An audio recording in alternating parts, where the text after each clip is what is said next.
Hello students, welcome to engineering visualisation channel. So ನೋಡಿ, ಇದು ನಿಮ್ಮದು ಕ್ಯಾಡ್ದು previous year question paper. So ಇದು ವಿ ಟಿಯಿಂದ ಬಂದಿರೋ ಕ್ವಶನ್ ಪೇಪರು. ಸೊ ಇದರಲ್ಲಿ ನೋಡಿ, ನಿಮಗೆ ಟೋಟಲ್ ಆಗಿ 8 ಕ್ವಶನ್ಸ್ ಇರುತ್ತೆ. ಆ 8 ಕ್ವಶನ್ಸಲ್ಲಿ ನೀವು 4 ಕ್ವಶನ್ಸ್ನ ಬರೀಬೇಕು. ಸೊ ಫಸ್ಟಾಗಿ 1A ಅಂತ ಇರೋ ಕ್ವಶನ್ ಏನಂದರೆ, ಅದು ಪ್ರೊಜೆಕ್ಷನ್ ಆಫ್ ಪಾಯಿಂಟು. 1B ಅಂತ ಇರೋದು ಪ್ರೊಜೆಕ್ಷನ್ ಆಫ್ ಲೈನು. ನೋಡಿ, ಇವೆರಡು ಸೇರಿ ಒಂದು ಕ್ವಶನ್ನು.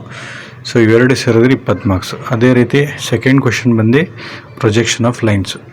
ಸೊ ಇಲ್ಲಿ ಏನಂದರೆ, ನೀವು ಐದರ್ ಫಸ್ಟ್ ಕ್ವಶನ್ 1A 1B ಬರೀಬೇಕು, ಅಥವಾ ಇಲ್ಲಾಂದರೆ ಸೆಕೆಂಡ್ ಕ್ವಶನ್ ಬರೀಬೇಕು.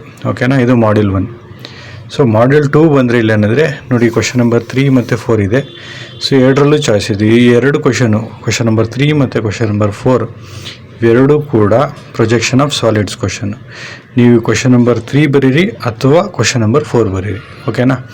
ನೆಕ್ಸ್ಟ್ ಮಾಡ್ಯೂಲ್ 3 ಬಂದು development of solids, development of lateral surface of solid. Question number 5 ಮತ್ತು 6 ಎರಡು ಡೆವಲಪ್ಮೆಂಟು. ನೀವು ಕ್ವಶನ್ ನಂಬರ್ 5 ಬರಿಬೋದು ಅಥವಾ ಕ್ವಶನ್ ನಂಬರ್ 6 ಬರಿಬೋದು. ಓಕೆನಾ? ಕ್ಲಿಯರಾ? ನೆಕ್ಸ್ಟ್ ಮಾಡ್ಯೂಲ್ 4ಅಲ್ಲಿ ಕ್ವಶನ್ ನಂಬರ್ 7 ಬಂದು ಐಸೋಮೆಟ್ರಿಕ್. ಓಕೆನಾ? ಕ್ವಶನ್ ನಂಬರ್ 8 ಬಂದು ಆರ್ಥೋಗ್ರಾಫಿಕ್. ಇದರಲ್ಲಿ ಯಾವ್ದಾದ್ರು ಒಂದು ಕ್ವಶನ್ ಬರೀಬೇಕು. ಓಕೆನಾ?